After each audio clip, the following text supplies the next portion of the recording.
I know that there's supposed to be a quarterback battle in New England. I saw what Mac Jones did. I saw what he's done in his 2 preseason games.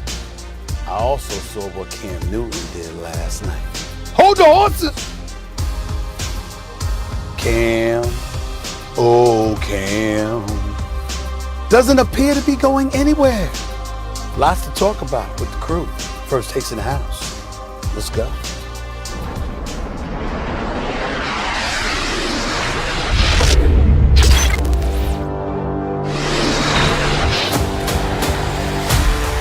You and I, we are not alike. No, you don't shine when they hit the lights. I don't make myself bleed for this life, and these kind of nights. You just okay, but I'm kind of nice. Throws a man down. It's called a dodge, and he catches him. Guns it long for the end zone. Touchdown!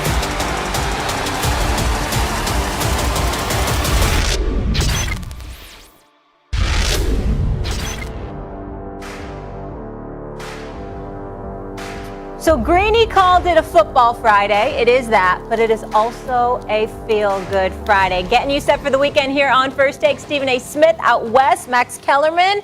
How we doing? I'm Molly There's Karen more Rose. action this summer somehow. Right? Maybe it's because last year because of COVID, but it feels like there's action. Well, there's a every day lot this of summer. quarterback battles as well. Yeah. So I think that it's has got a something lot to to do do with with the good fact. rookies. I think it's got a lot to do with being in comparison to last year when COVID hit and there was so much inaction. And I think it's a bit more normal this year, at least closer to normal. I think that has a lot to do with it personally. That's just me. It turns out normal's pretty good. Yeah, we're here for all of it. So let's do this. Especially out here. Yeah. All right. The Patriots routed the Eagles 35-0 in their preseason bout on Thursday.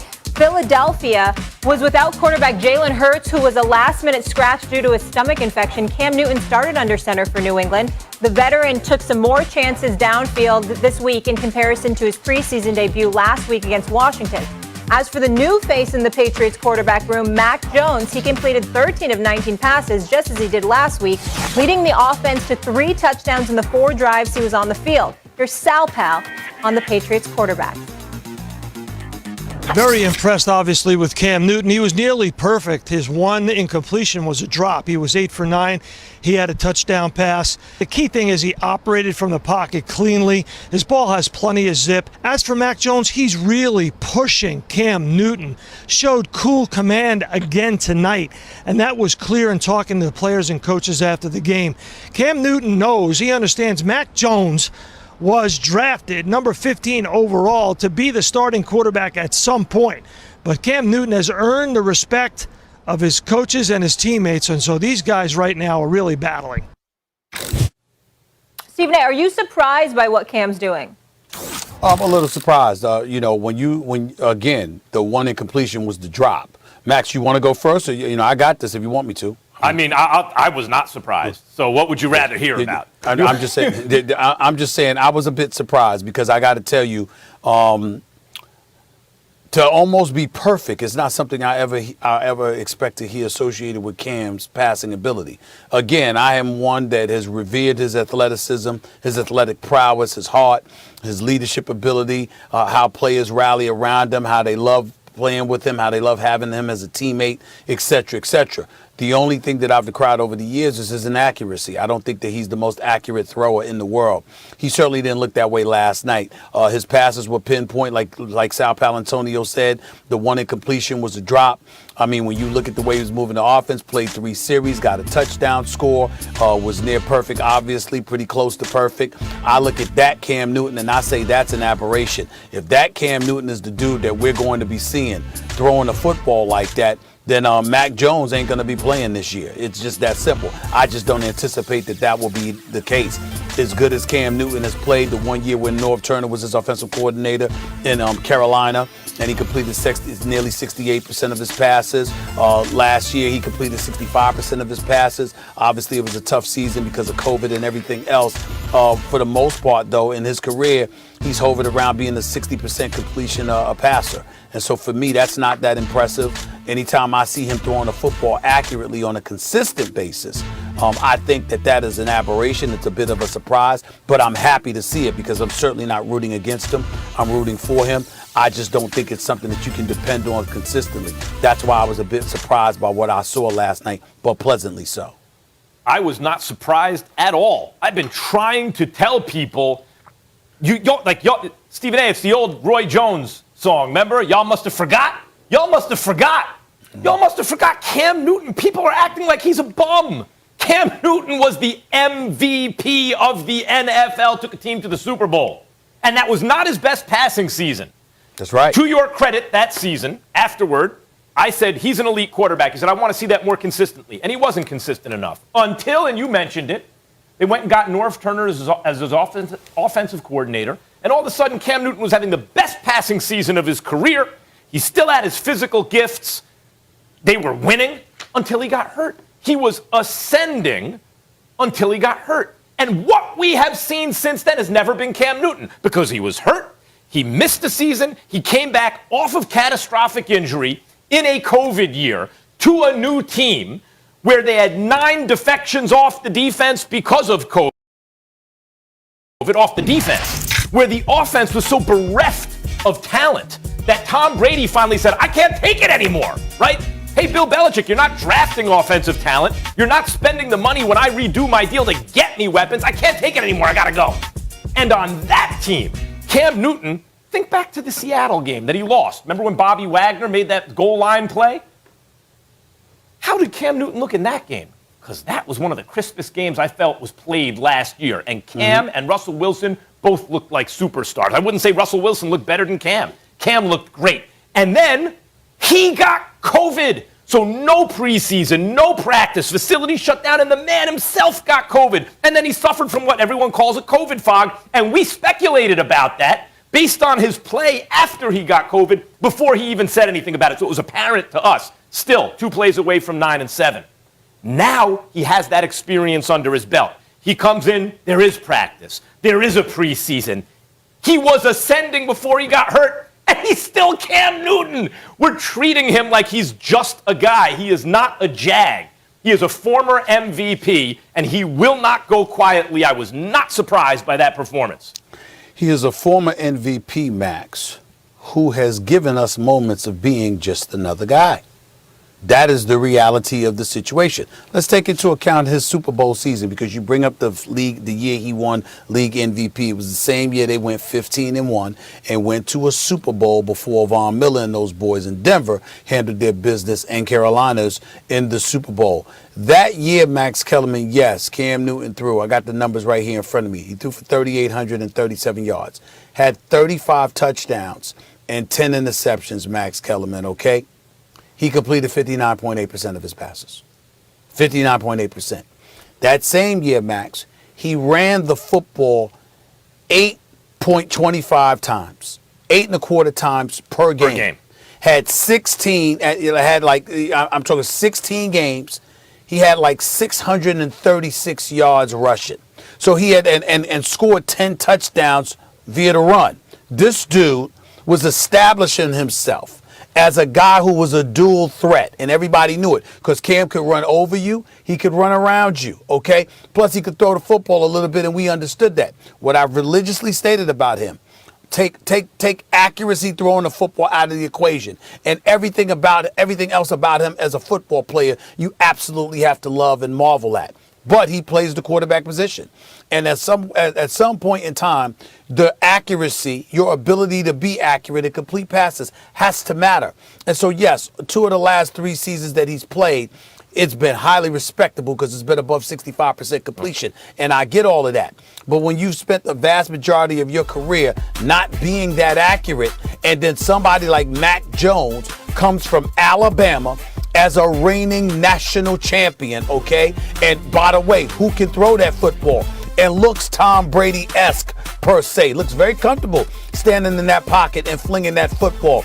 And you hear those footsteps. It's a credit to Cam that Cam has stepped up to the challenge and has answered the call. The real question we're asking is, do you believe it's something that he can do consistently enough for a year to ward off Mac Jones for the year? Yeah, and I don't know about that yet. For a year or 2, maybe? I don't know. Like, hold on. I'm definitely not saying 2. He's going. I'm only saying now. I don't think that Cam will even be there next year.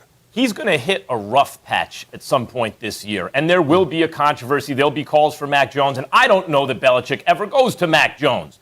The thing about Cam is, look, you're going to run Josh McDaniels' offense. You're going to run a Bill Belichick offense with no tight ends, which is basically what they did last year. They had no talent. They spent a lot of money, and two of the main targets were two talented veteran tight ends, right? That's going to make a big difference for Cam. Cam can throw the ball down the field. There's no question about that. And can he do it consistently enough? When you talk about his success at Carolina and the running of the ball, well, he can still do that. He's not the long-term solution in New England based on his age and the attrition, because he had a very physical style of play, and the kind of quarterback Belichick's usually looking for has not been Cam, or at least we presume he's looking for, has not been Cam throughout his career. But in Carolina, the reason he ran the ball so much and the reason he didn't have an even better, completion percentage, that's not all on Cam. His best receiver was his tight end, and his best running back was him. They did not have a lot of offensive weapons in Carolina.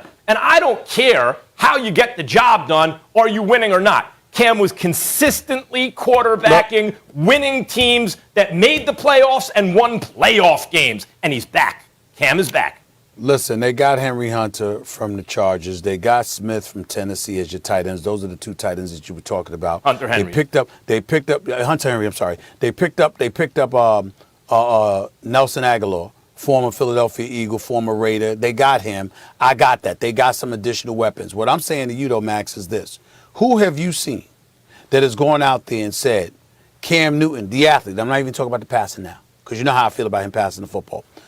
That Cam Newton, the athlete, is the same dude.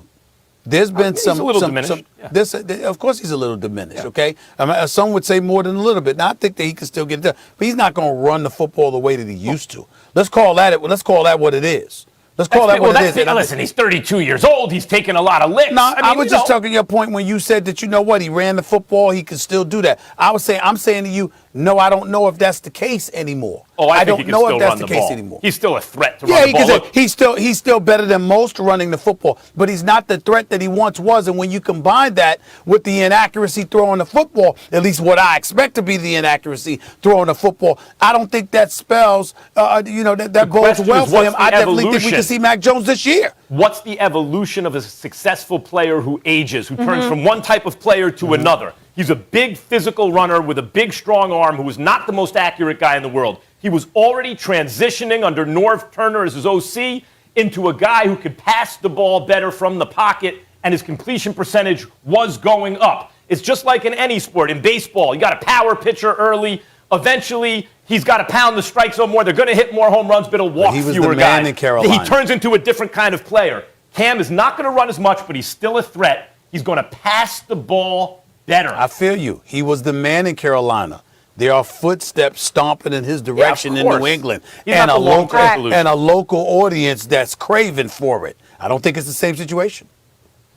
Patriots have the third best odds to win the AFC East. That would be behind the Bills and the Dolphins. Gentlemen, after months of silence, Aaron Rodgers has been opening up more of late. He sat down with Adam Shine on SiriusXM Radio for an exclusive interview. Love me some Adam. Here's a peek into that convo. You too. I just felt like I needed a sign or a feeling that would make me go from somewhere in the middle to completely all in. No, I was training as if I was going to play. I feel like that was the most important thing to do, was to make sure if it came down to it and I really wanted to play, that I was ready. So I never stopped training. But yeah, there were definitely times where I was thinking about what kind of travel I'd be able to do and want to do, and what I'd be thinking about and doing, not being at training camp. But came down to it, I really wanted to be here for this year, and I don't want to get stuck, thinking about the past or the future, but also not stuck in the present to where I can't have an appreciation for what we've accomplished here over the years, and what I've accomplished personally, and the legacy, and the 16 plus years of a special relationship, and also look to the future. And the future doesn't mean, elsewhere or plan here. It's like, how can I continue to leave this place in a better spot than when I found it? Max, what do you make of what Aaron Rodgers had to say? Look, I know everyone's already made up their minds, that he's already made up his mind.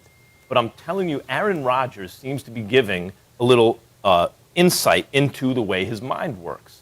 What he seems to be saying to me is, that I may feel a certain way now, but my mind is open. Show me something. Now, you asked me, do I think Aaron Rodgers is done in Green Bay after this year? Yes. Yes. You know, if you wanted to bet me, I'd take that bet. You know, I'd lay odds because it's very, very likely he's done. But he seems to be saying that he is open-minded about possibilities, that he is optimistic about the future, about people. If they can show him something, if I'm Gutekunst, again, whatever the odds are, I'm thinking, let me see if I can convince this guy. And I've been saying it, Stephen A., since the beginning.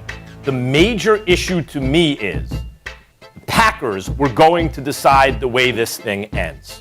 And Aaron Rodgers made it very clear, no, my mind is the one. The decisions I make up here, that will decide how all this ends. And to me, that's the same message. This is what I'm thinking, so this is how it is. If you want it to be a different way, change the way I think, but I'm the decider. Okay. I can't disagree with, the thought process or anything like that, the things that you just highlighted. What I would tell you is what I deduced from what he said. And it was simple. I got a foot out the door. This is my last year in Green Bay. I'm not thinking about really coming back here. Okay? Now, as a result, you're going to have people like my boy Jeff and others, they're done with him. They're done with him. They'll listen to that message. They believe it was incoherent. They'll call him a spoiled brat and all of this other stuff. Is Jeff a Packers guy? No. Jeff's not a Packers guy. No, he's not. He's a New York Jets guy. So I don't even know why he would have a comment about Aaron Rodgers. That same Jeff would bow at the altar to have Aaron Rodgers as his quarterback if he was smart. Yeah, right. Okay? I met Jeff. I met the whole family. Which he is very smart. The Browns, no doubt about it. But here's the deal. Having said all of that, I don't blame him. And I know I've gone off about Green Bay, and I've said all I've had to say about that. But people that interview Aaron Rodgers, what they need to understand is that it's about the season, performing at an elite level, and then positioning himself to be the most marketable free agent out there next season, or just, somebody that's just going to get himself out of Green Bay, rather. This is what it comes down to. He is not happy with the hierarchy of the Green Bay Packers. And he's making it very, very clear. And for people that would malign him in any way, understand he's just not happy with them. They're keeping him there. Do you understand that it is time for us to recognize? I mean, we've said it, we've alluded to it, but let me make it very plain for everybody, Max and Molly. The Green Bay Packers are keeping Aaron Rodgers against his will. Aaron Rodgers doesn't want to be there. He's there now because he had no choice. Aaron Rodgers made it very, very clear he wanted out. Green Bay said, no, we ain't losing you. And that's why he's there. Because he only had one other option, and that was to retire and not play football this year. Other than that, he had no choice to play for the Green Bay Packers. Now ask yourself, if you're working on a job, okay, and you still want to perform at that chosen profession, just not for that specific employer, okay, and you are literally being forced to be there, you're going to sit up there and you're going to go all out because you're going to show respect for the game and your teammates and what have you. But what he's doing is reminding everyone periodically, I don't want to be here. I just want to play football, and I had no choice but to be here. What did he say there specifically? What did he say there? What did he say there specifically that leads you to believe? Like, take the outside knowledge out of it, because you were saying you were keying in on what he just said. What about what he said leads you to believe that that's the message this time? Just the whole tenor, Max. Nothing, no specific words, Max. Just his whole tenor, his demeanor. Look at him talk about the team in the past. Listen to him talk now. You know, you can't listen to his comments with the great Adam Shine and then ignore all the things that we've been hearing Aaron Rodgers say over the last few weeks. We heard him. We saw the press conference. We heard his comments. We hear why he feels the way that he feels. We know who he specifically has an axe to grind with. We know all of this already. But for a lot of people to be up here talking about him and really trying to dissect and parse words on, he don't want to be there. He is being fought. The Packers said, if you want to play football, it's going to be right here at Lambeau Field in the Green Bay Packers uniform, at least for this season. That's what you're going to do if you want to play football. Other than that, retire. Those were his options. What I hear, the words he says, whenever he makes a comment, he talks about how the future is uncertain. He usually talks about essential optimism about people. He talks about relationships and communication. To me, these are all breadcrumbs. He's leaving a trail for Gutekunst in particular, I believe. Look, dude, this is how, like, if you want to have any shot, this is how you do it. That's why I'll say things like, when these things come up, how hard would it be for Gutekunst, instead of saying something like the things he's been saying, I'm trying to remember Gutekunst's phrasing. We've never had conversations like that. Remember when he's bringing up whatever player he may want? We never had Clay Matthews. Oh, bringing Clay Matthews back. Yeah, he said we didn't have those discussions. Right, we didn't have those discussions. How hard would it be for Gutekunst to say, you know what? I was not aware that Aaron Rodgers had said that publicly. But if that's something he's saying publicly, I'm going to make myself aware of it, and we need to talk about it. I'm the GM. I'll make the decisions. But I absolutely want to hear his input. If this experience has taught me anything, I want to hear what he has to say. I'm sure he has a good reason. We're going to talk about it. Max, nothing like that from Gutekunst. Molly Max, I know that 2023, the year 2023 of Aaron Rodgers' contract was voided. What about 2022? Isn't he still under contract for next season? No, he can get out. No, he can get out after the season. He can get out. Yeah. He can get out. I know it's voided 2023. That was part of what the tweak was. Yeah. Because what I'm saying is that at the end of the day, he's letting you know this is it. He's not staying in Green Bay. I don't think it's about, Gutekunst, you could do something to change this around or whatever. He doesn't like them. If somebody, they've treated him the way that they've treated him. I bet you if they got rid of Gutekunst and they won a Super Bowl, maybe he'd stay. Okay, now we're talking. Right? Now we're talking. But by the way, now we're talking. They might win a Super Bowl. Like, they're among a handful of teams that really might win the Super Bowl this year. That's different. I'm just saying. You're talking about. I'm just saying. If you want to make he people didn't like being gone. I mean, it's a different ballgame. It's a different deal, right? All right. Still ahead on First Take. People don't forget, especially LeBron, who is taking down all the disrespect heading his way ahead of the season. What will LeBron's response be? Also, LeBron isn't the only one who may be getting slept on. How about those Steelers? Published a survey this week that polled 10 anonymous executives and scouts. The best player in the NBA was among those topics, and the poll was split between Giannis Antetokounmpo and Kevin Durant. King James received 0 votes. He certainly took notice, not feeling the honorable mention. He took to Twitter on Thursday to say thanks for giving him some added motivation, tweeting this: "Thank you, as if I needed more gas. #washed. #frown emoji." Max, tell me this. What does LeBron have to do to silence the haters? Beat the Nets. How's that? Try that. Beat the Nets. Beat KD and the Nets. That'll silence the haters. By the way, he'll be the underdog to do it, no doubt. Think about if you switch teams, though. Let's say LeBron's teammates were Harden and Kyrie, and KD's were Westbrook, or reuniting, let's just say, with Westbrook and AD. Imagine if you would have given Westbrook and KD, once they reached their peaks, AD on that team. Ooh. You think about it a little differently. You think the Lakers' chances, at least I do, got a little better because of the way KD shoots the ball. Now the shooting problem goes away a little bit. Yeah, LeBron would be the underdog against the Nets. I expect the Nets at full strength to be unmatched. But he's not without chances, LeBron. Westbrook is a great player. With warts and all, he's a great player. AD is a great player.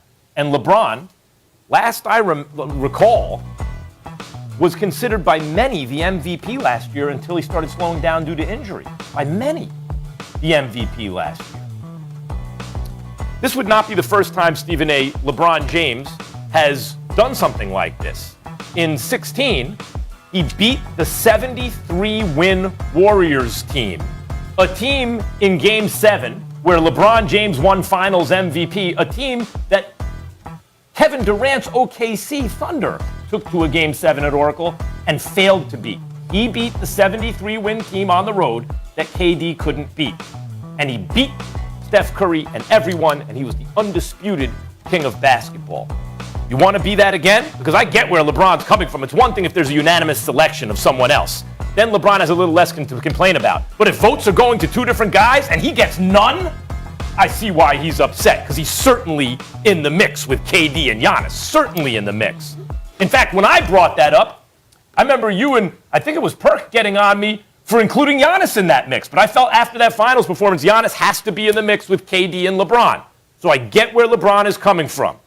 You want to silence the haters? Beat Brooklyn. That'll silence the haters. Let me say this to you, Max Kellerman.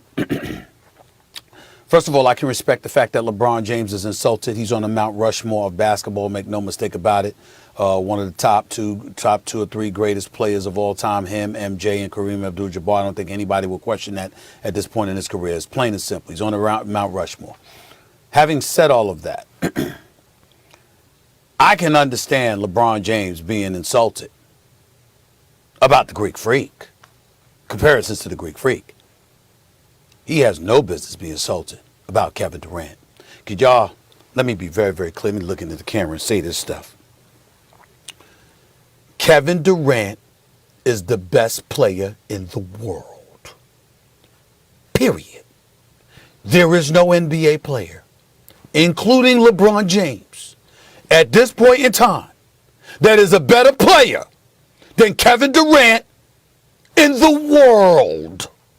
Nobody. Now let me say this. If you're LeBron, I can understand why you're going to be upset about the Greek Freak. Because, see, I'm looking at LeBron James' numbers here. 26, 27, 27, 25, 25 over the last 4 or 5 years, okay? And we see what he shoots from the field. And even though he's a different player than the Greek Freak, he's a creator. Even though we saw Greek Freak passing the ball exceptionally well in the finals against Phoenix, he deserves a lot of credit for that. And we saw the monster game he had in the closeout game, particularly hitting 17 to 19 free throws, which we never thought we'd see from him in our lifetime. Okay? We get all of that. But in the end, when you look at LeBron James the playmaker, LeBron James the facilitator, LeBron James the basketball savant that exploits mismatches like it's going out of style, LeBron James the greatest passer in the game as far as I'm concerned. When you look at all the elements of his game and what he brings to the table, there is simply no denying how special LeBron James is, the kind of effect and impact he has on the game of basketball. And there's no way on earth that two players should definitively be rated ahead of him to the point where he receives no votes from the executives and scouts. No votes. There's no excuse for that, okay? Stephen A., this is where I'm confused, though. LeBron has the same numbers, if not better, than Kevin Durant last season. I'm looking at him right now. Well, I'm not looking at just numbers. Yeah. I'm not looking at just numbers, because you see, if I was looking at just numbers, Molly, I could sit up there and go to the free throw line as well, because I keep bringing that up because that matters and people ignore the fact. See, when you can't hit free throws, Molly, and LeBron James over the last 3 years, let me make sure I have this right on point here. LeBron James over the last 3 seasons, 66.5%, 69.3%, 69.8%. He hasn't hit 70% of his free throws the last 3 years and 4 of the last 5 years. Why does that matter? Because what happens is, if I have questions about you from the free throw line, number one, I can lay off you and dare you to hit perimeter shots. Number two, when you get to the basket, I can simply foul you and send you to the free throw line as opposed to letting you convert shots at the basket. Number three, and more importantly, because of that, as the game wanes and crunch times arrive, you are an impediment to the team's success in a lot of situations when going up against elite competition if they're shot makers. That's why Max Kellerman and myself have the Brooklyn Nets as favorites. Why do we have them as favorites, Molly? Why do we have them as favorites, Max? We know they ain't elite defensively. We know that they are below average at best. We were making news about the Nets being ranked 25th as a defensive team and saying that's good enough because they are unstoppable. Yeah, they score offensively. Unstoppable. They're shot makers. And so when you compare LeBron and some of his recent struggles, particularly from the free throw line, in that regard, and obviously as a perimeter shooter overall, and you compare that to the marksmanship and the sniper-like capability of Kevin Durant, what would you rather have? I'd rather have Kevin Durant. I would say it's very close. I'd say it's undetermined right now, but you're entitled to your opinion, as everyone is. I think LeBron is surprised that no one's opinion is that it's him, because Molly's right about the numbers. And in terms of the free throws, LeBron's not a bit like, if he hits about 70% of his free throws. It should be higher. It should be better. That's not a disaster. Out of every 10 trips to the line, or every 5 trips to the line, if it's not an and one, right? You're shooting 2 free throws, so you have 10 free throw shots, right? Out of every 10, KD will hit 2 more than LeBron. That means every 10 trips to the line, KD is worth 2 points more than LeBron. But LeBron more than makes up for that in other ways. Kevin Durant's turned into an excellent passer. LeBron James is among the very greatest passers who ever lived. He elevates the play of those around him, unlike anybody else. Mm-hmm. And so I think those 2 points at the free throw line, even in high leverage situations, LeBron has shown winning multiple championships, he can get over that. But this is my point, Stephen A. Let's say I don't expect the Lakers to win. And I'm not sure LeBron is still the best player in the world. I agree, it's an open debate. But let's say they do beat the Nets. Everyone's healthy, and they do beat the Nets. And LeBron is great, and so is KD. We will come on the air, everyone will come on the air the next day and say, the king still has his throne. LeBron James is still the best player in the world. Sure. That's why I say, if you want to silence the critics, then as you would say, no excuses. The Nets are a little better. Go beat them just like you beat the Warriors. In fairness to you, credit where credit is due. You answered the question up front and directly. I didn't do that. So let me do that now. I don't believe that LeBron has to beat the Nets in order to silence the critics and validate his stature. I think that he has to make sure they win the West, and he has to make sure that when you look at a confrontation, an epic confrontation, and let's face reality. I mean, Max, we looking so forward to Brooklyn versus LA in the NBA Finals. I mean, kids that don't watch basketball looking forward to this. I mean, this is what it's all about. Looking forward to Christmas. Listen, everybody and their grandmother is we are praying. No disrespect to Milwaukee, no disrespect to the Clippers, Denver, anybody else. Right. There is no one who loves the game of basketball outside of fan bases in respective cities that is rooting for a matchup other than the Brooklyn Nets versus the Los Angeles Lakers. Everybody's rooting for it, okay? What I'm saying is, if you're LeBron, what you got to do is you ball out, and we got to make sure we got another finger to point in a different direction.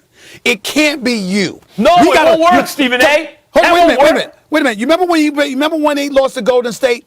But you said he should have been the MVP? Yes. Remember another time in the first year? That was a different year. Remember when he went against KD for the first time when KD had his first year at Golden State? Yep. And he damn near averaged, I think he averaged a triple-double, 32 plus or whatever. We knew it wasn't him. But Stephen That's A., what think he about has it. to make sure Wait a minute, think not about beating that. the Nets. That's part of the puzzle piece. Those are puzzle pieces why KD is now considered the best. If he never won those championships, if he never won those finals MVPs, no matter how he's playing now, I don't think people would be so quick to just dismiss LeBron. But the fact is, as great as LeBron played, and I thought LeBron outplayed KD in both finals. Second one was close. Second one was a virtual tie. First one, clearly to me, LeBron was the best player. Can't look at it that way, Max. But they gave it to KD. They gave the MVP to KD, and that's really what started the ball rolling with maybe KD. That was the beginning of it. LeBron's got to win. Hold on. This scene, I see, maybe unintentionally, to your credit, maybe you're not intentionally doing this, but this is where you disrespectful to KD, okay? This is where you disrespectful to KD.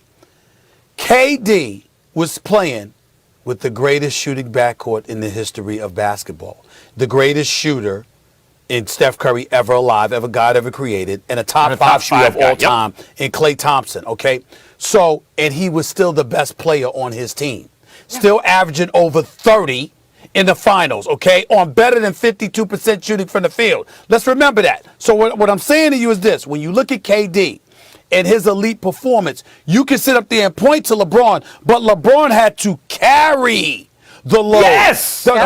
KD didn't have to do that. So in other words, when you're talking about how KD may not have looked as good as LeBron, it's because he wasn't required to. No, wait a minute. It's much easier to play offense, as you know, when you have the two greatest shooters. You could argue Clay's the second greatest shooter, top 5. I mean, Clay's an incredible shooter. When you have those guys spacing the floor, it is so much. If you put LeBron James on a team with Steph Curry and Klay Thompson, you know how much easier his life would be? But Max, here's where you're selling KD short.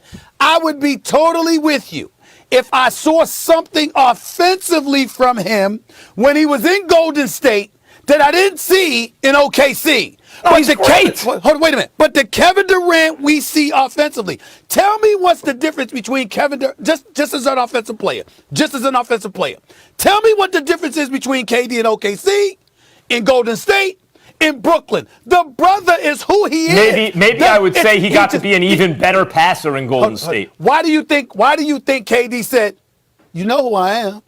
You know who I am. Why do you think he said that? Because we know who the hell he is. He also said on that sit-down with Draymond Green that we watched, he's tired of being number 2. Drafted number 2, always number 2. I don't think he's feeling like he's number 2 anymore. Molly, the man tore his Achilles. And he's back killing the game. And while he had a torn Achilles, we still said he's good for 27 tonight. Think about that. Yeah, in a wheelchair. He's good for 27 tonight. Absolutely. All right. You know who he is. Lakers, Nets, your lips to God's ears. I'm with that. All right, guys. Coming off that blowout weeks of the regular season last year, posting a perfect 11-0 record, outscoring their opponents by nearly 12 points per game over that span, and then it all came crashing down, Stephen A., just like your Cowboys, your Steelers too, over the final 5 weeks, dropping 4 regular season contests before falling to the Browns at home in the wild card round. Here's Big Ben. I would love to get as many reps as I can. It's been how many months since I've actually stepped on a football field to take a hit or play I know it's preseason, but still just meaningful type reps. And so with the newness of it, I definitely like to get as much as I can. Super Bowl champ with the Steelers, Ryan Clark, joining us now. RC, always good to see you, sir. We'll get to you in a minute. I'm going to start with Stephen A. here. Stephen A., are we overlooking your Steelers? Hell yeah, you are. Hell yeah, you are. Let me tell y'all something, man. Thinking, took the words out of my mouth.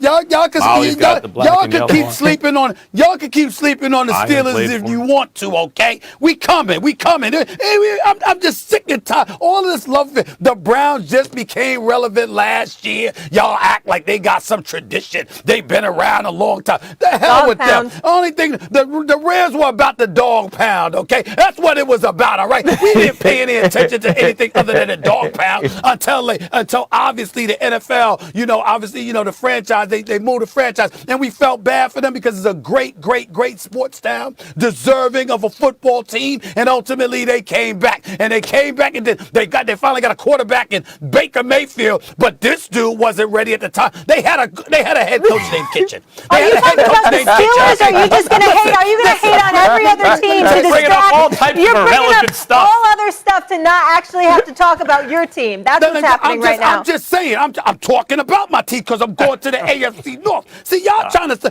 Lamar Jackson. Everybody in love. Everybody in love with Lamar Jackson. You love Lamar Jackson too. Listen. The brother got skills running the football. Last time I recall, they had the worst passing attack in all of football last year. But they could run the football. Now, why am I high on my Steelers? Well, we know Minka Fitzpatrick in the crew and my man Devin Bush coming back. Stephon Tuitt is still there. Hayward and the crew is still there. The defense is real.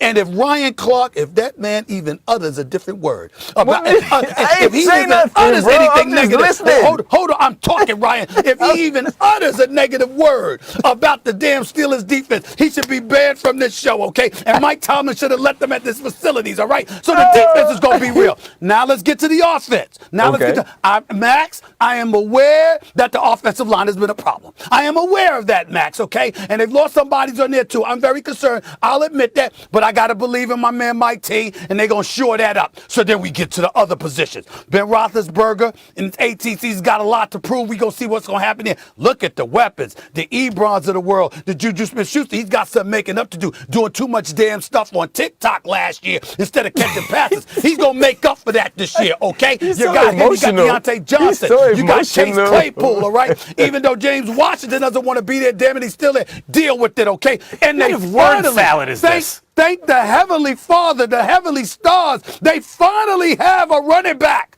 all right? And Najee Harris. Where's he from, RC? Alabama. Let me tell you something, bro.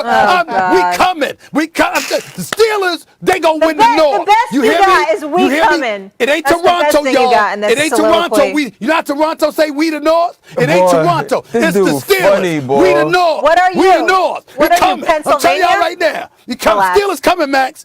You get that look off your face, Max. Steelers coming. Steelers coming. Steelers have, when I look at the Steelers, I thought to myself at first, maybe I am overlooking them. They have a great head coach who's he's incapable of having a losing season. Yeah. He's too competitive no matter what you give him. Okay. No excuses. No quarterback, no second string quarterback. 8-8. I don't see him going 8-9. I see him with a winning record at least this year. And the Steelers, I'm trying to think of who has an elite defense in the NFL right now? Maybe the Steelers are one of two or three. I think of Washington. I think of Pittsburgh. Maybe those are the only two defenses where I go, those are elite defenses. Tampa. So yeah, right. 2 or 3. So they got a great defense. But when everyone's talking about Roethlisberger in his bounce back year, I hate to tell everyone, last year was the bounce back year. That was the bounce back year. He was 38 years old. He was coming off a catastrophic injury, missed a year, and came back and turned into a totally new quarterback. I was so impressed with that. Quick reads, get the ball out quick, accurate short passes. Wow, that's not Roethlisberger. That's hold the ball, take the hit, get the ball down the field. He really showed me something. And as the season wore on, he showed his age. And he also showed that because they could not commit to the run because they don't have run blocking. So as a result, everyone's playing up on those short passes, which makes it even harder to run. So just because you draft the running back and you're going to recommit to the run, maybe because you're committed it'll get a little better, but I don't anticipate big returns in the run game. And as a result, I think Roethlisberger by the end of the year is going to have a hard time of it again. Now you compare that to the other teams in the division. I don't care about the history of the Cleveland Browns. I care about the recent history. The recent history is they beat the Steelers at the end of the season to get into the playoffs, and they beat them again in the playoffs. And when they finally lost in the playoffs, it was to Patrick Mahomes and the Chiefs by 1 score. The Browns are coming. You talk about the Steelers are coming. The Browns are coming. Baker Mayfield finally had some stability and a head coach. He showed you he's a good quarterback. Odell Beckham Jr. is coming back, and he knows he's got to fit in because now everything was working without him. You're going to get the best version of Odell. They have 2 great backs. They have the best line in the game, blocking for the pass and protecting, for the run and protecting the passer. The best, number 1, both last year. And they don't have a Pittsburgh defense. They got a good defense. Browns are better than the Steelers. And by the way, the Ravens should be a little better than the Steelers too.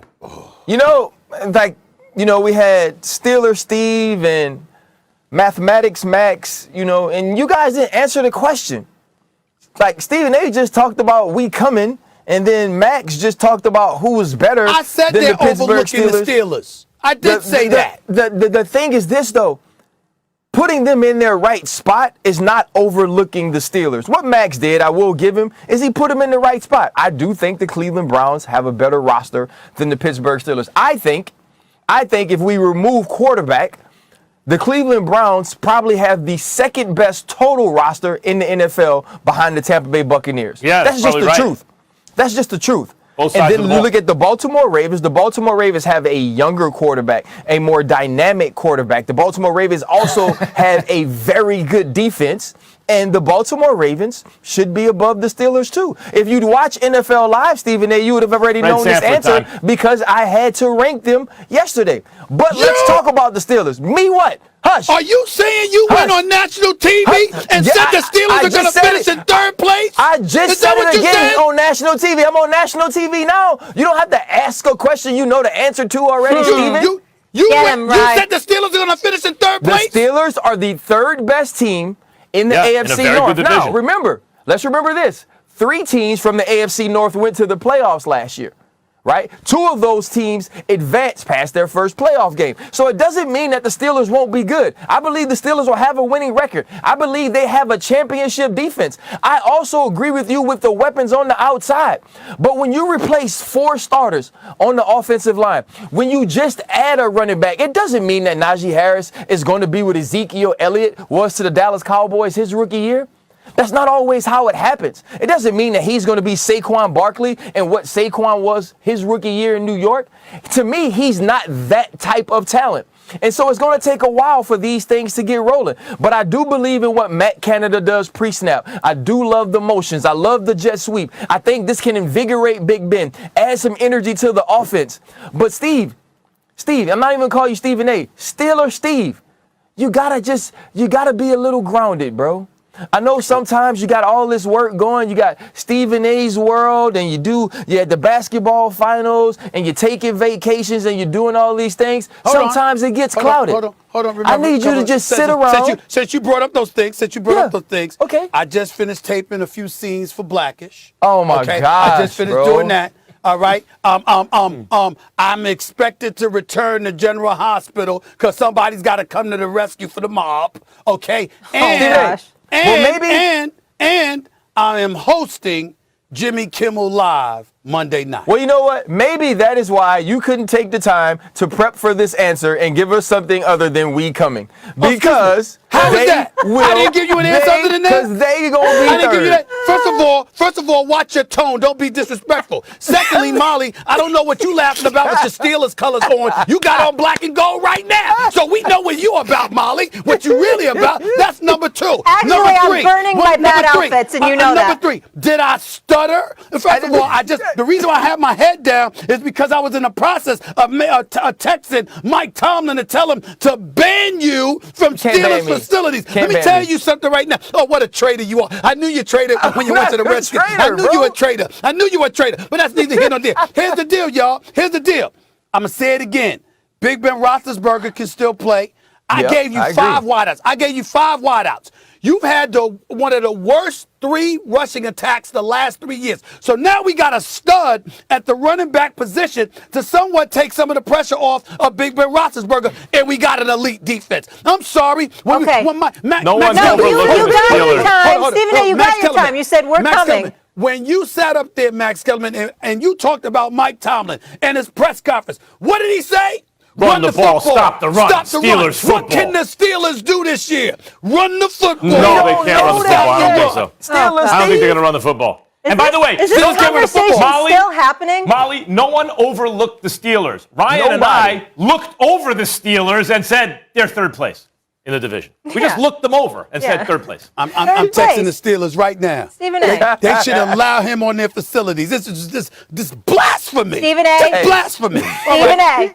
Time cues, right? Your Knicks might get out of the first round, and your Steelers are third in the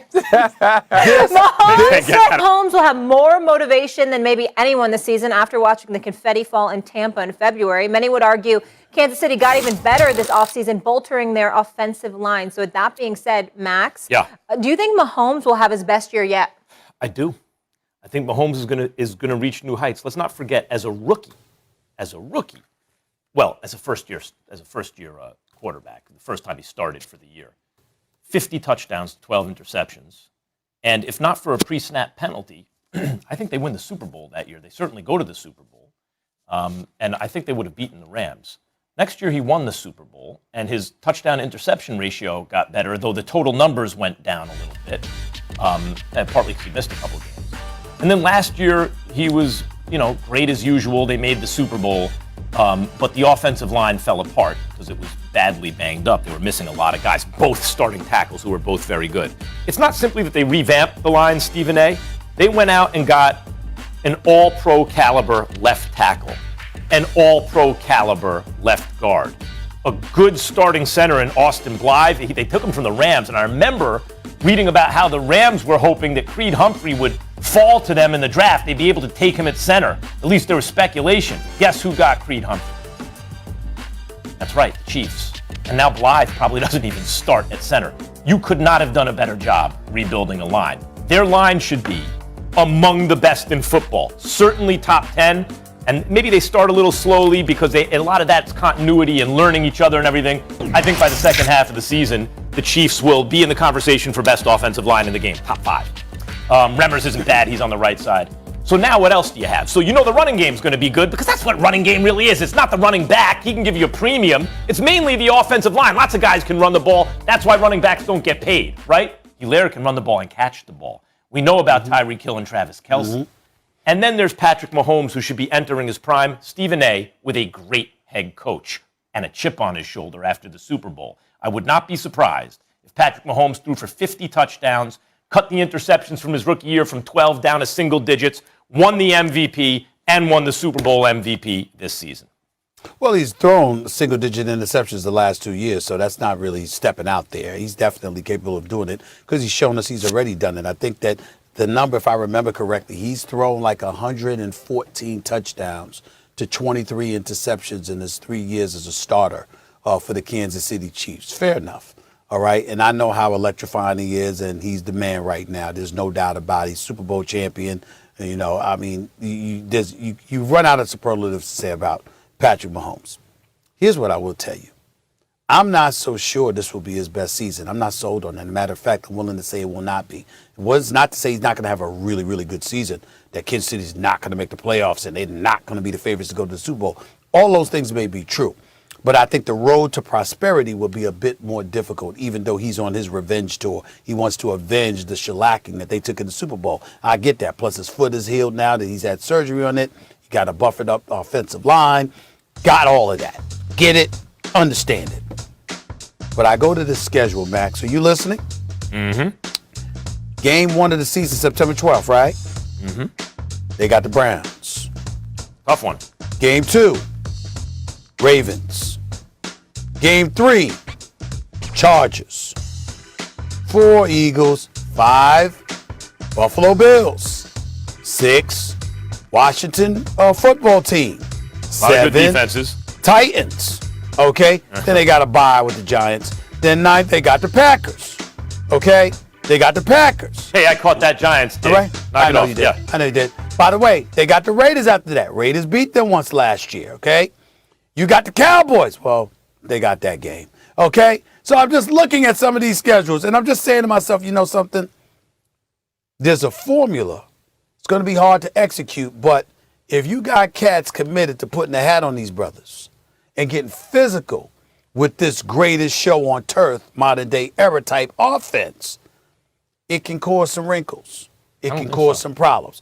Doesn't mean that you'll beat them, but it does mean that how they win will be a bit more arduous than we were accustomed to seeing Stephen from A. the last couple of seasons, and that's where I'm at about the Kansas City Chiefs and Patrick Mahomes. Actually, I think the one thing that could keep Mahomes' numbers down, you talk about his best season, is that they will, Andy Reid and Patrick Mahomes, in that offense, they pass the ball early in the game and early down situations, right? Like they get those plays then. It may be that they run up the score on these defenses you're talking about to the point where Mahomes ain't airing it out in the second half or late in games, which could keep his totals down. That for me would be the biggest concern. The Chiefs, when you talk about like getting physical on offense, that's why you build the line the way you do. That's why you have the kind of line and even depth on the line now that the Chiefs have, is so the other team can't get physical. To me, the only issue with the Chiefs that could hold them back, and knock wood, this doesn't happen, but if they have an injury to either Tyreek Hill or Travis Kelce, that could devastate them because they're not very deep at the receiving position. They have incredible high-end talent, but they lack a little depth. So if something like that happens, then maybe it would keep his numbers down. I'm just telling you right now, if this team stays healthy, Patrick Mahomes is going to have, he might put together the greatest season of all time this year. He might put together the greatest quarterback season of all time. He's in his physical, like everything. You even mentioned the foot's better, everything. Well, see, here's my thinking, Max. I don't think it's going to happen, number one. Number two, one of the biggest reasons I think it's not going to happen is because everything you just said. See, in the game of football, when you are that phenomenal, when you are that prolific, their only hope is to try and beat you up. This is a relatively finesse team. And they got exposed when they went against Tampa because Tampa had some Rough Riders on there that people didn't pay enough attention to, thinking they out there in Central Florida just chilling. Them brothers, some Rough Riders on the defensive side of the ball, and they played like it. And I'm saying to you, particularly when you bring into question the lack of depth, or bringing to the forefront the issue of lack of depth. At receiver. I don't believe that everybody's going to remain healthy on Kansas City. They're going to get compromised. You know why? Because even in other sports, Max, particularly like the game of basketball, when a team is superior and they can just run roughshod over anybody, what do teams usually try to do to them? They try to get physical. Sure, of course. Why is it the NBA? Why is it that the NBA changed the rules? Stephen A., but I'd be more worried about the the Chiefs' defense than I would the offense. Well, what I'm saying to you is the defense going to give up. The defense is going to give up some points. Yeah. But the offense is so potent, so prolific that you're going to see cats getting physical because even though football is a physical sport, and they're going to do that naturally. I'm just saying they're going to prioritize it because they're going to reach the conclusion it's the only way we can stop them. Actually, if the defense doesn't hold, and I think they'll be at least middle of the pack defense, Mahomes' numbers are going to be bananas because they're going to have to go Gotta move shootouts. the chains, peeps. Let's move it forward. Head pressure. It's a privilege. All week we've been counting down Stephen A. and Max's top 5 players with the most pressure on them heading into the season, and now we're at number 2. Stephen A. and Max both have Carson Wentz, who's recovering from foot surgery and hoping to be ready week 1 for the Colts. Max, why is Wentz number 2? Is this a trick question? No. Carson Wentz during the regular season, until the playoffs, he might be number 1. He lost his job. He was given a huge contract. They had to draft a guy behind him, and then he lost his job and got traded. He's reunited with his coach, right? He had success with. He has one of the best offensive lines in football. He has very solid skills position players. They can run the ball. They got guys who can catch the ball. I guess T.Y. Hilton isn't what he once was, but they got it. They have a really good defense. They replaced the linebackers. He has everything he needs. No excuses. And by the way, they all said they're a quarterback away from contending for a Super Bowl. All right, now it's time to reveal both of your number 1 players under pressure. Stephen A., you say it's Dak Prescott, and Max, you're going with Matthew Stafford, obviously in LA. Stephen A., why is Dak under the most pressure? We spent nearly 2 years talking about how he deserved his money, how he needed his money, how ashamed Jerry Jones should be of himself for procrastinating and taking care of everybody around him, but not him. From Ezekiel Elliott to Amari Cooper, to Jalen Smith, to DeMarcus Lawrence. The list goes on and on. There were so many players that were taken care of, but it wasn't your quarterback, which we felt was inexcusable and just reprehensible. At least most of us did. All right. Well, you finally got your money, even after you got injured, because even after you got injured and broke your ankle and all of that stuff, you got your money after that. Jerry Jones placed an incredible amount of faith in you. And look at the offense he's giving you. He kept the same offensive coordinator you've been working with, so there's familiarity and cohesiveness there. Your running back is still Ezekiel Elliott, who's still a stud, no way around that. And then you look at the combination of Amari Cooper, Michael Gallup, and CeeDee Lamb. You got weapons all over the place. And your offensive line is supposed to be healthier this year. And so when you look at all of those things combined with the fact that you're playing in arguably the weakest division in all of football, which is called the NFC least, where you got somebody winning the division crown with a 7-9 record last year. You damn right there's some pressure on Dak Prescott. And I didn't even bring up America's team and the billion-dollar playpen you play in. And the fact that because you're a Cowboy with the star in your helmets and at midfield and all of this other stuff, you got all of these nationally televised games everywhere. All of those things play a significant role in Dak Prescott being under more pressure than anybody in the National Football League to produce. I could not disagree more. I don't think that Dak Prescott's going to have a lot of eyeballs on him. But he'll have, if they don't win, there'll be a list of excuses, a laundry list before you get to Dak Prescott. They'll blame if he gets hurt, it'll be the injuries. That's not his fault. It'll be the head coach, Mike McCarthy. It'll be the defense. You know why? Because he is now where Matt Stafford was a decade ago. We all believe he's good. We all believe he's really good. It's not his fault. And by the way, he's got the O-line back. He's got crazy receivers to run a game. He'll be fine. No, that's not pressure. Want to know what pressure is? Imagine this for a second. Imagine you get to the playoffs, and the Rams are likely to get to the playoffs. We all think they're a playoff team. It's game 1 of the playoffs. Even if you're favored, you're playing a good team. That other team's going to have a shot, even if it's like a 60-40 type situation. 40% is a good shot to hit. You have a 40% shot, you go, I got a pretty good shot to hit, right? You'll have a good shot to lose that game. Just imagine if Matthew Stafford, who they traded Jared Goff, number 1 overall pick, 2-time Pro Bowler, got to a Super Bowl. They traded him plus 2 firsts and a third to Stafford. You know why? Because Matthew Stafford, it's not his fault. He was then where Dak is now. He's excellent. He's just, the team can't get it together. Never won a playoff game. Well, let's get him with a good team. They moved mountains to bring him in. He's got a great offensive head coach. He's got the offensive line. He's got great receivers. He's got a defense. He's got every single thing you could want. Now, just imagine Matt Stafford loses the first playoff game of the postseason. There's no more pressure, maybe on anyone in sports, than on Matt Stafford in that situation. And he's very likely to be in that situation. His entire legacy will get thrown out. The idea that, well, it's the Lions' fault, will say, oh, no. It's not on the Lions. That's on Matt Stafford. But if he wins a couple of playoff games, if he gets to a Super Bowl, there is no one facing more downside, no one with more upside than Matt Stafford. That's the most pressure. First of all, if they lose, barely anybody in Los Angeles would notice. I mean, let alone the nation. Just stop it, okay? Now, obviously, that Matthew Stafford, there's some pressure because, you got to win a playoff game. But come on. I mean, you playing for the Los Angeles Rams. A lot of distractions out here, Max. A lot of distractions. No doubt. And as a result of that, you're not going to have too many people paying but so much attention. I mean, it's much, much worse for the Chargers in terms of a fan base, no doubt, because this is Rams country compared to the Chargers, no doubt about that. But still in all, barely anybody outside of L.A. is going to notice if Matthew Stafford wets the bed. That's number one. Number two, let's look at some of the weapons. I mean, I think Robin Woods can play. I think Cooper Kupp can play. Yeah, but they ain't the all-world dudes like They're that. really People ain't good. looking at them like that. And this kid, Van Jefferson, we don't know. And then you got Cam Akers that went out. Because he got injured, okay, so he's out for the year. You got Darrell Henderson, he's going to be there now. He ran for over 600 yards. They were dual backfield right there. They did some good things last year. I'm just saying. And also, you got to look at Sean McVay. Some people think Sean McVay is more in hot water than a Matthew Stafford. And you got to remember. No.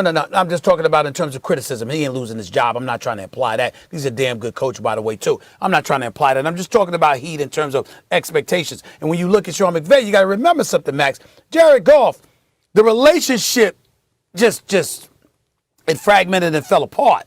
I mean, they were desperate to get rid of Jared Goff. It wasn't like, oh, it's this blockbuster deal that we can't turn down. They were saying, could you take him off our hands, please? We need to get rid of this dude. And they're happy they got Matthew Stafford, who's definitely an upgrade in my estimation. Yeah. I'm just saying, that pales in comparison to what you got to deal with. Oh, You're saying because L.A. is not as focused on the Rams as Dallas is We on gotta the wrap it Cowboys. up. Nationally, there's huge roles. And by the way, when you take shots at the Rams receivers, that outside zone block, the whole kind of concept of their offense that it's based on, guys like Robert Woods, for example. Robert Woods is pivotal there, not just as a receiver, but as a blocker. They have a team ready to win the Super Bowl. I'd actually say Stafford. the most pressure is on Ezekiel Elliott because he's got to have a bounce back year and keep that defense off the field. Well, this was about quarterbacks, though.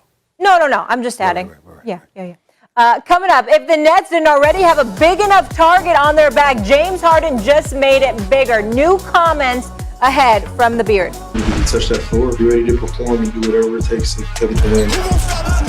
Brooklyn, stand up!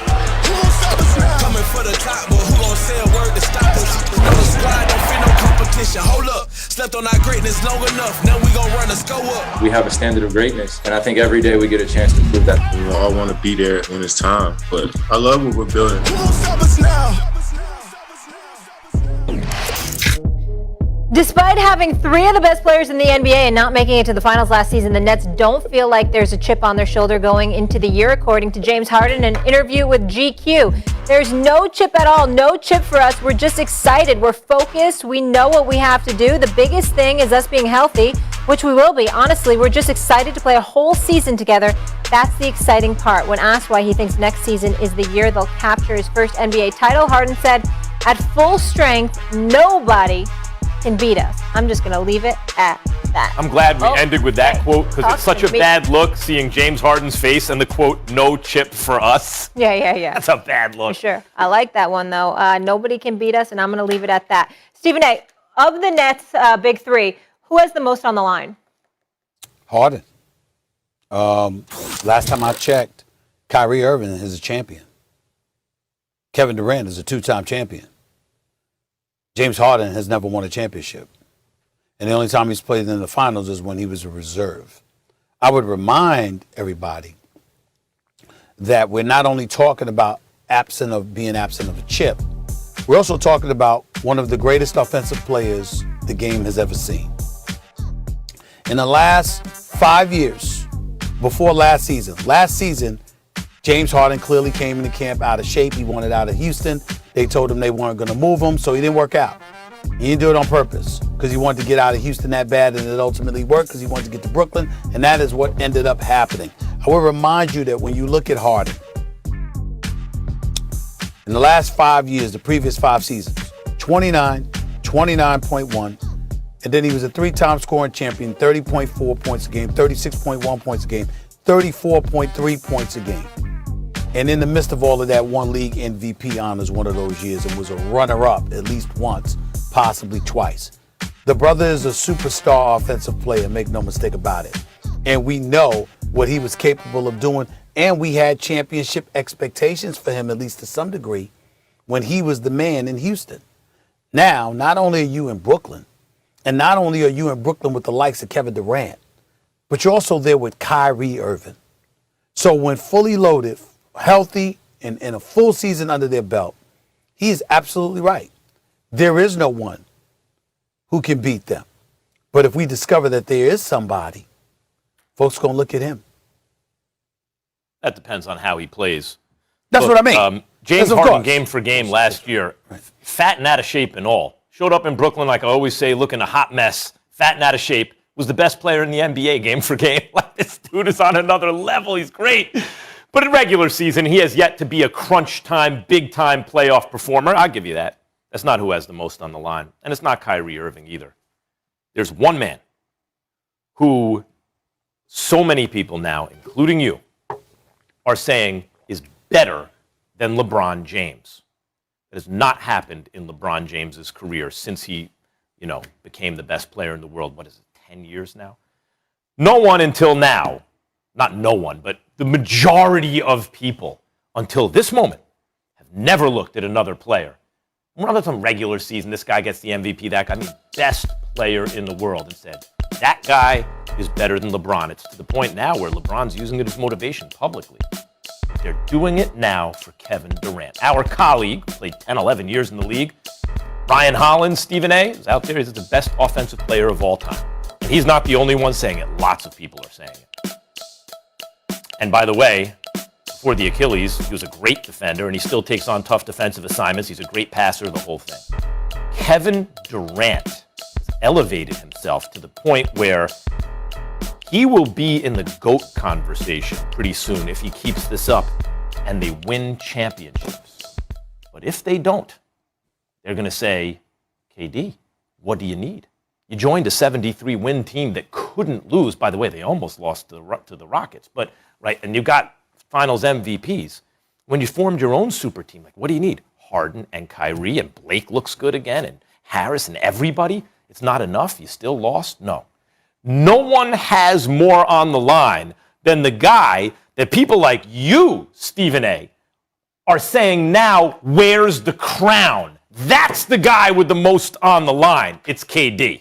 Max, I think that's a great argument on your part. One of your better arguments, no doubt about it. The problem is we've seen what a colossal impact a star who doesn't show up can have on the rest of the team. And if that happens to be James Harden, which I don't believe will happen. I'm picking Brooklyn to win the chip, and I think James Harden's going to show up and he's going to play lights out. So do I. But if by any chance that doesn't happen, he's such a big-time name himself, Max, that nobody's going to turn and look at KD. They're going to look right at him. That's what I'm saying. See, if everybody plays within themselves and somehow you don't get it done, there's no excuse. Of course, you're right about KD. But if you're James Harden, you're such a prolific name, you don't get to hide. And if you don't show up and you don't perform, you're not going to be able to hide behind KD and live in obscurity. Everybody's going to pull you out to the forefront because we've seen KD and we've seen his heroics and we've seen how electrifying he can be, okay? And he's just a hooper. And so if he continues to do what he does, which we all suspect is exactly what he will do, and somehow, some way, Harden doesn't show up, then we're going to look at Harden because Harden's a big-time name. Listen, he's not going to escape us, and we're not going to be focused on KD and how KD brought this team together and he didn't get it done. If KD's averaging 40 on 50% shooting or better and better than 40% from three-point range, and he's killing it, but he's looking at his weapons and they don't show. Well, look, if guys, whoever, like if Kyrie doesn't show up and the other two are balling out and they lose, it'll be on Kyrie. Same thing with KD. Now, you could say more likely that Harden doesn't show up given his postseason track record. I'll agree with you there. But in terms of just who has the most on the line, look, whether it's fair or not, and if KD's watching, I'm sure he's going to be like, there they go, the stupid media narrative, right? But when you don't win it, the mistakes of your past are amplified, right? And what you've done great recedes a little bit, and vice versa. The fact of the matter is, what more could KD have done? He was missing his whole crew. Don't airball the three with the series on the line in overtime of Game 7, right, against the eventual champs, right? Try that. You don't do that, and you're still playing, and maybe you guys get healthy, maybe you do win the title. But the fact of the matter is, not just the foot on the line for KD in Game 7, where he hit the shot, he airballed the final shot of the game, and they lost as a result. If he hits it, they win. Miss it, they lose. Didn't even hit the rim, right? Now, you can't, in the context just say he missed the shot. Don't focus on it like that. Well, like there was some choke jobs. He played every minute. Steve Nash didn't give him a second's rest. Well, let me ask you something. And he was dropping 40 plus. Hold up. Here's where it's different for KD than Harden or anyone else. This is my point. When you are in the stratosphere that KD is, he didn't ask for this. His own greatness brought him there. But this is what we do. I will ask you, is there any universe that you can simulate 1 billion times where Michael Jordan airballs a three in Game 7 overtime, win or go home? Any scenario. He ain't never going to do it. Maybe he misses it. He ain't never going to airball it. Yeah, KD is that great. He's being compared to Jordan and LeBron and the greatest who ever did it. Not Magic. Michael Jordan won all 6 titles with Phil Jackson as his coach. Michael Jordan got a breather to drink some Gatorade or something. I mean, damn. I mean, KD didn't get any rest. I'm not blaming KD, Stephen A. What I'm saying is... Well, you're bringing up the air ball. Well, why can't you say he just missed the shot? What I'm saying is... You're bringing up the air ball. Right. Well, he was tired. I get it. What I'm saying is there's more on the line for KD. Everything will be magnified, amplified. The mistakes of the past, the successes of the past. If they win the championship, he is that much closer to those all-time greats. Not that he cares about it. I'm sure he doesn't. We care about it. Right. But that's the truth. There's more on the line for him because he, according to many, wears the crown. How about we just see him play more than 14 games together, including the playoffs, right? All right, back to the NFL after the break. Are the Patriots the team we are sleeping on most? Very surprising answers